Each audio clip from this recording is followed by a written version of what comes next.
Harley-Davidson's 2026 plan just leaked, and it's shocking. The iconic American brand is pivoting to electric bikes, lightweight urban cruisers, and even scooters, leaving longtime riders stunned. This shift could reshape the entire motorcycle world. Stay with us, because Harley's next move might just change everything. What's happening? Internal documents from Harley-Davidson's 2026 strategy deck revealed a future most die-hard riders hoped would never come. Gone were the oil-stained blueprints of big displacement machines and chrome-heavy classics. In their place, schematics for sleek electric builds, lightweight urban cruisers, and something no one expected: mass-market scooters. The company's internal tone was clinical, detached, corporate, but the emotional shock it triggered in the public was anything but. For over 120 years, Harley-Davidson stood for one thing above all else: American road freedom. This was the brand of veterans, truckers, machinists, and weekend warriors who wrenched on their bikes in garages across the country. To them, Harley was more than a motorcycle, it was a cultural contract. The sound of a Harley wasn't just a rumble, it was a promise. Working-class rebellion wrapped in horsepower. The new plan didn't just update the product line, it nullified the promise. Harley's pivot toward electrification, global partnerships, and lightweight builds wasn't gradual. It was surgical. Strategic language in the leak outlined a heritage repositioning and modern mobility funnel, phrases that read more like Silicon Valley manifestos than anything out of Milwaukee. The writing was on the wall. Harley wasn't just evolving, it was defecting from itself. Harley's leaked 2026 plan didn't just signal change, it screamed disconnection. The shift toward electrification and sleek urban mobility read more like a tech startup's pitch deck than a continuation of the brand built on sweat, steel, and American grit. One image of Harley's newest prototype made it painfully clear. This wasn't a phase. It was a full-blown identity transplant. If this shift caught you off guard, hit like so more riders see the truth and drop a comment. We want to hear if Harley's new direction still speaks to you. This scooter could wipe out a century of Harley culture. The renderings looked harmless at first until you saw the badge, a Harley-Davidson logo, dead center stamped onto the side of what looked like a maxi scooter straight out of Tokyo's commuter crush. No exhaust, no rumble, no weight, just a whisper-quiet, low-slung electric capsule. Dubbed Aero and developed in collaboration with Taiwan's KYMCO, it promised 86 miles of urban range, a lightning-fast, torquey curve, and something unthinkable for most Harley lifers: scooter handling with zero shifting. The scooter was built on LiveWire's S2 platform and boasted numbers that would impress any urban techie: 84 horsepower, 194 pound-feet of torque, and a 0 to 60 time hovering around 3 seconds. But the issue wasn't performance, it was identity. Internally, Harley positioned the scooter as a mobility on-ramp for future brand entrants. Translation: get Gen Z hooked with a sleek scooter, then migrate them into electric cruisers later. On paper, the strategy made sense, but in practice, it felt like watching your rebellious uncle show up to Thanksgiving in yoga pants and a Tesla hat. Longtime riders didn't see a new gateway product. They saw surrender. A brand that once symbolized brute force now whispered across crosswalks. More than a few motorcycle forums lit up with fury. Some even staged digital funerals for the brand, complete with mock eulogies and blacked-out profile pictures. The scooter wasn't just a product, it was a provocation. For lifelong Harley loyalists, it felt like the company had traded in its soul for a market trend, shrinking its legacy to fit in an overhead compartment. Just when purists thought the brand couldn't stray further, Harley rolled onto a global stage with an announcement that stunned even racing insiders. Want gear that actually works, without the corporate markup? We've linked the trusted gloves, jackets, tools, and accessories real riders use. Check the description. Harley's racing announcement isn't just bold, it's absurd. At a Spring Grand Prix media event, Harley-Davidson stunned reporters by announcing its entry into the 2026 MotoGP calendar, not with a cutting-edge race prototype, but with custom-built baggers based on the Road Glide platform. 6 MotoGP weekends would now feature Harley's V-twin machines, tearing down international circuits in full factory liveried attire. The move wasn't just unexpected, it was outrageous. For some, it was a punchline. For others, it was genius marketing. The company framed it as a celebration of American horsepower reimagined. The idea was clear: counter the scooter backlash with a jolt of testosterone and heritage-flavored aggression. These weren't tuned-down promo bikes. The racing models were stripped, stiffened, and tested in secret at private tracks. While Harley's entrance into MotoGP wouldn't compete head-to-head with the premier class, it would piggyback the global exposure and inject some brawler spirit into a sport known for precision and sleekness. Insiders said this was part of a broader global rebrand. Less Sons of Anarchy, more Fast and Furious. But the reaction was divided. Traditionalists saw the move as a carnival stunt. International fans were baffled. Even Harley engineers admitted off-record that maintaining handling at high speeds on such a bulky frame required insane geometry hacks. Still, Harley had managed something no one else had: global headlines and emotional whiplash in the same press release. For many, Harley entering global racing wasn't thrilling, it was surreal. It felt like watching your grandfather try to become a TikTok star. Impressive? Maybe, but also wildly disconnected from the image that made the brand iconic in the first place. But while Harley looked to win trophies abroad, back home their closest allies were preparing for a different kind of showdown. Dealerships just declared war on Harley's new plan. While Harley-Davidson's C-suite was busy drafting global mobility playbooks, their front lines were unraveling. Dealerships across the United States were quietly shuttering. Others, still clinging on, began to leak letters, emails, memos, and internal conference notes detailing mounting tension between franchisees and corporate leadership. The grievances weren't just about new products, they were about survival. Dealers accused Harley's leadership of delivering unwritable stock allocations, cutting traditional inventory in favor of EV units no one asked for, and gutting parts pipelines that had kept local shops afloat.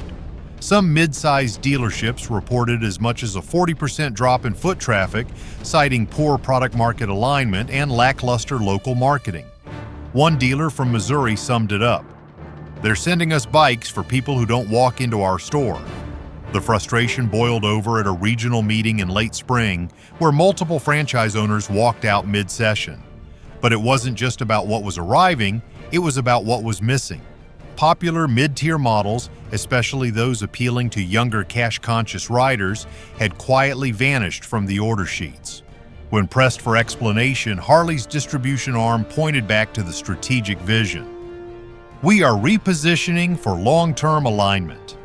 Dealers saw it differently: abandonment. Forums started filling with screenshots of corporate letters, legal threats, and failed inventory swaps between struggling branches. Some shops even began holding rogue events to offload ICE models without Harley's branding. It wasn't mutiny, it was survival instinct. Dealers weren't just upset, they felt blindsided. The new strategy had arrived like a corporate memo dropped from orbit, with no warning, no consultation, and no roadmap. To them, Harley had traded partnership for control and loyalty for silence. And behind closed doors, the numbers were even uglier.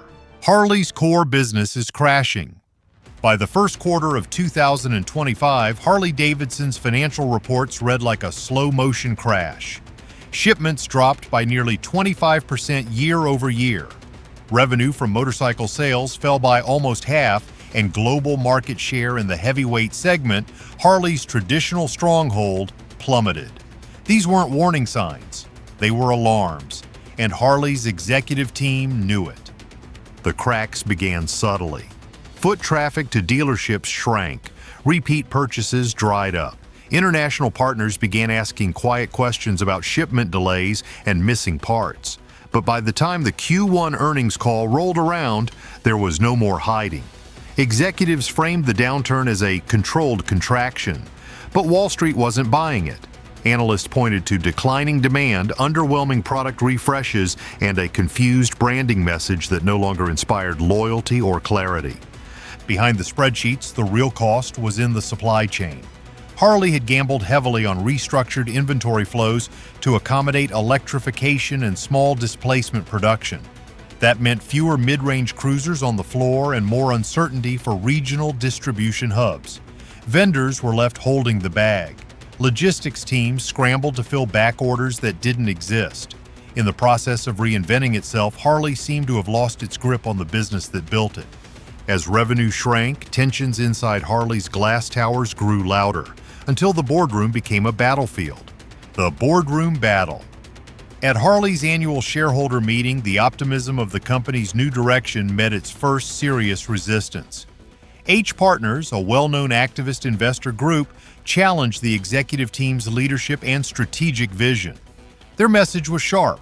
Harley's focus on electrification and luxury was misguided, underperforming, and misaligned with reality.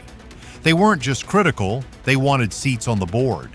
The boardroom showdown became a proxy war between two visions.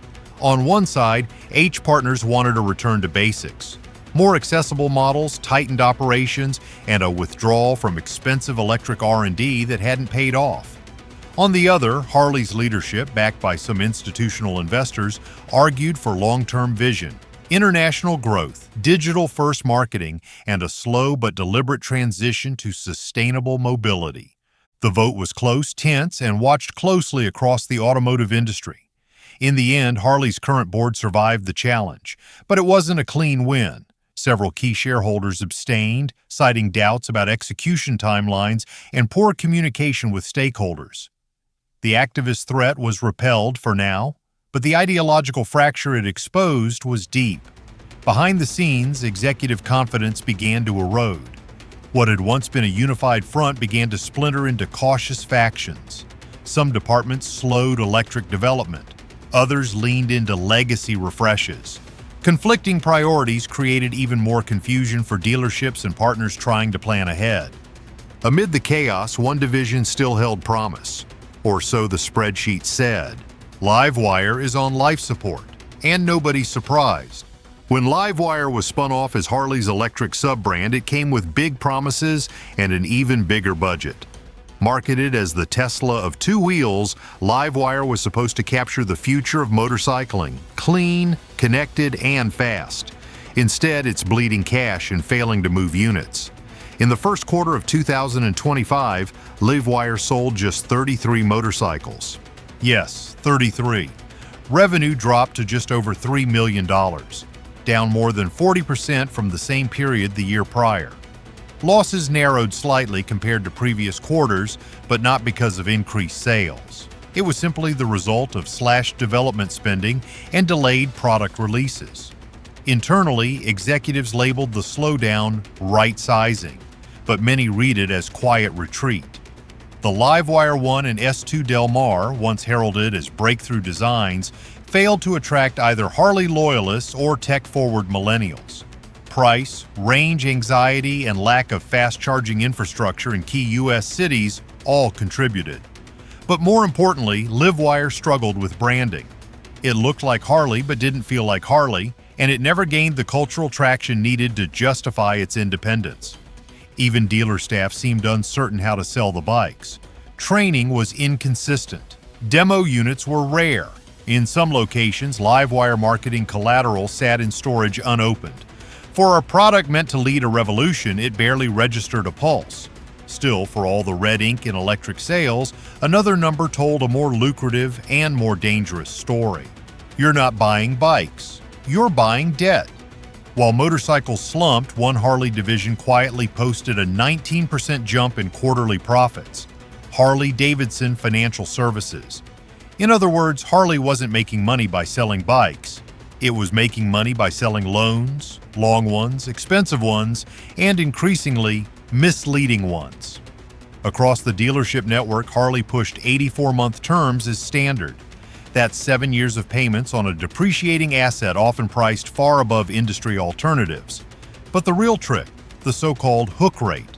Buyers saw teaser APRs advertised as low as 1.49%, almost too good to be true, and for most, it was. Few buyers qualified for the lowest rate. Most walked out with rates between 5 and 8%, sometimes higher. But by then, the paperwork was signed, the keys were handed over, and the dream had begun. On borrowed time. Harley's own disclosures acknowledged that most loans came with backloaded interest schedules and higher than average closing costs, often adding thousands to the final price over time. Financial analysts labeled the strategy margin padding. In reality, it was more like survival cloaked in optimism. As Harley's core sales shrank and LiveWire sputtered, the finance division became a profit engine, but one that fed on consumer leverage. It worked for now, but it wasn't sustainable. And it certainly wasn't appealing to a generation raised in recessions, allergic to debt and seeking transparency. But you can't finance a legacy, and Gen Z isn't interested anyway. Younger riders aren't buying the fantasy or the bikes. The new generation of riders doesn't care about the Harley myth. That fact is becoming impossible to ignore.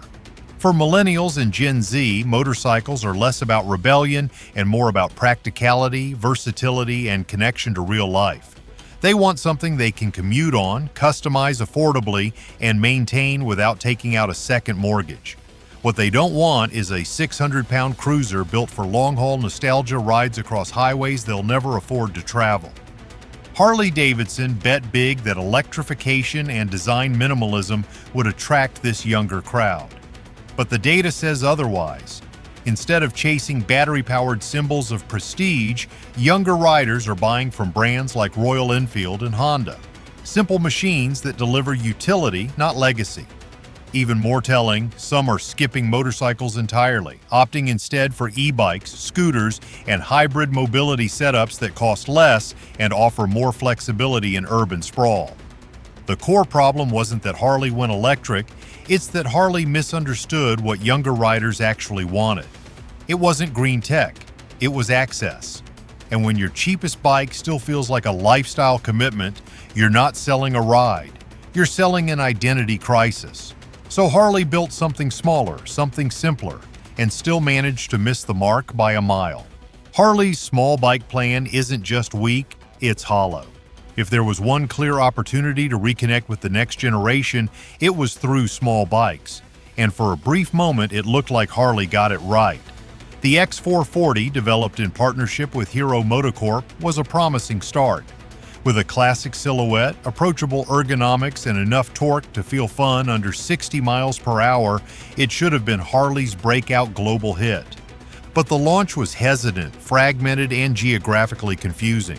Instead of rolling it out in North America, where demand for affordable entry-level bikes has quietly surged, Harley kept it overseas, specifically in India and select Asian markets. Meanwhile, riders in Chicago, Austin, and Philadelphia were left watching YouTube reviews of a bike they couldn't even test ride. The Nightster 440, an evolution of that same platform, suffered a similar fate. Praised on paper, largely unavailable in practice. Even dealerships didn't know how to talk about them. Some weren't even offered demo units. Others had to wait months for vague updates on when or if these smaller models would arrive. Harley had the tools to build a bridge to the future, but instead of opening the gate, they left the blueprints in a locked drawer. As the buzz fizzled, Harley reached into the past and pulled out something shiny enough to distract the room. The Icon Collection looks like a comeback. The announcement was cinematic. Harley-Davidson reclaiming its roots with reissues of beloved classics under the Icon Collection banner. The Gray Ghost, the Fat Boy, legacy models with heritage styling, modern internals, and limited production runs. On the surface, it looked like a brand finally listening to its fans. But under the hood, something felt off. For starters, these weren't revivals for riders. They were revivals for collectors. Each model was released in tightly controlled quantities and priced with premium optics in mind. Scarcity was baked into the design, creating artificial hype and turning what could have been community wins into investment-grade trophies. Dealers reported that many buyers weren't even uncrating the bikes. They were going straight into glass garages and storage vaults. Meanwhile, the average rider, the one who kept the brand alive through recessions and decades of culture wars, was left watching from the sidelines. Harley had finally answered the call for legacy, but it came wrapped in velvet rope and limited access language. Even worse, the marketing leaned heavily on nostalgia without offering the one thing nostalgia demands: participation. But even chrome and nostalgia couldn't mask the anger mounting inside Harley's most loyal circles. This time, Harley fans are fighting back. It started small. A viral TikTok from a rider in North Carolina calling for a blackout ride in protest of Harley's elitist turn. A Reddit thread asking riders to flood dealerships with a request for the discontinued Iron 883. Then came the YouTube live streams, group rides, rallies, and roundtable discussions dissecting the company's choices like courtroom evidence. What emerged wasn't just backlash, it was a grassroots rebellion. Local clubs began organizing legacy meets showcasing older, affordable Harley models. Online forums banned links to Harley's official merch and instead promoted DIY gear and restoration tips. Even some independent dealerships started hosting unofficial meetups, positioning themselves as separate from the corporate message. The energy was different this time. In past years, complaints came from a place of hurt, of fans disappointed by decisions but still loyal. Now the tone had shifted. This wasn't about disappointment, it was about resistance. Riders no longer felt betrayed, they felt erased, and they weren't going to be quiet about it. Some chapters of major riding clubs issued internal bulletins advising members to hold off on any new Harley purchases until the company realigns with rider priorities. It wasn't a boycott, it was a cultural checkpoint. And outside Harley's walls, even bigger threats were forming.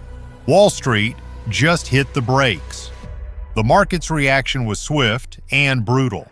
Just 2 weeks after Harley-Davidson's leaked strategy made headlines, 3 major financial institutions issued analyst downgrades. The stock dipped nearly 12% in a matter of days. And while the share price would recover slightly, the message from Wall Street was clear. Confidence was slipping. The problem wasn't only about declining sales or disappointing earnings, it was about inconsistency. Investors could not reconcile Harley's premium brand pivot with its floundering sales volume. Was this a luxury motorcycle company? A tech-forward EV bet? A nostalgia play? The vision sounded bold in a press release, but looked foggy through the lens of capital markets. Compounding the uncertainty were mounting questions about cash flow and long-term strategy. Could Harley actually afford this pivot without gutting its core? Would financing become the primary business model? And most crucially, who was buying these motorcycles and how many? Investor confusion became its own contagion. Rumors of a potential leadership shakeup began to circulate. Trading volumes spiked. Hedge funds began exiting Harley's positions entirely, opting for safer bets in a cooling consumer discretionary market. As investors pulled back, the next knock came from a far less forgiving place: Capitol Hill. Now Washington wants a word with Harley. Behind the scenes in Washington, whispers about Harley's eligibility for federal subsidies turned into open scrutiny. Reports surfaced that the company had applied for several state and federal green energy grants, many of which were tied to EV production, domestic assembly, and sustainable infrastructure. But some of Harley's electric manufacturing was taking place overseas. That was a red flag. Senators from Michigan and Pennsylvania publicly questioned how a brand so rooted in American heritage could justify outsourcing components for its next-generation models while claiming taxpayer incentives. The press latched onto the irony. A century-old American icon built on freedom and domestic strength, now under federal review for offshoring and subsidy abuse. The political framing shifted almost overnight. This was no longer a question of business strategy. It was about national identity. The Biden administration's push for green energy jobs clashed with the optics of Harley's factory strategy, and Republicans seized the moment, calling it a poster child for misaligned corporate values. It didn't matter whether the accusations stuck. The damage was reputational. Harley became political football in a midterm season defined by economic anxiety and culture wars. While politicians sparred over subsidies, the people building Harley's future had already reached their breaking point. Labor unions just threw a wrench in the EV rollout. The backlash from Harley's factory workforce didn't come in the form of slogans, it came in cold, coordinated resistance. At a major assembly plant in Wisconsin, union representatives filed formal objections to the restructuring plan, demanding a full audit of where jobs were going and why. The leaked documents mentioned expanded production in Asia. Workers wanted answers. The outrage wasn't performative. For many Harley employees, this was personal. Generations had built their lives around the brand. Fathers taught sons how to weld frame joints. Mothers stitched leather seats in finishing rooms. To them, the company's electric pivot felt like a betrayal. Less about the future, more about leaving them behind. Union meetings grew louder. Some shifts staged slowdowns, others threatened walkouts. One veteran worker described it bluntly. "They want green bikes built with red ink and offshore labor. Not on my watch." At a press conference outside the plant gates, local labor leaders announced an alliance with other auto unions watching their own industries face similar transitions. It wasn't just Harley anymore. It was about what electrification meant for every American job tied to manufacturing. But this ripple didn't stop at factories or boardrooms. It surged outward, straight into your wallet. If you're still here, you're exactly who this story is for. Subscribe now, because the next twist in Harley's story is already brewing, and trust me, you don't want to miss it. This plan doesn't just hurt riders. It hits everyone. You don't need to ride a Harley to feel the fallout, because what the company's doing isn't just about motorcycles, it's about a blueprint that's quietly reshaping the consumer economy. Long-term debt disguised as accessibility, scarcity packaged as exclusivity, and monthly payments stretched so far they disguise the cost of ownership entirely. Across the country, young buyers are walking into showrooms and walking out with 7-year financing plans, locked into inflated APRs they barely understand, chasing a lifestyle that's been engineered to stay just out of reach. And Harley isn't alone. This financial model is creeping across industries: power sports, boats, high-end appliances, even lawnmowers. It's not about whether you like motorcycles, it's about whether you can afford to dream at all. Because in the new Harley model, ownership is no longer empowerment, it's entrapment. Marketing doesn't talk about torque or trail performance, it talks about pre-approvals and low down payments. And for a generation raised in recessions, that's not freedom. That's a trap. Harley's new vision might work in the boardroom, it might even make a few collectors happy. But for the average American, it's just another example of how aspiration has been turned into exploitation. And when the dust settles, Harley may not be the one left standing. Harley's future is shifting fast, and it affects more than just riders. If this hit home, drop a comment and tell us what you think. Hit like so more people see the truth.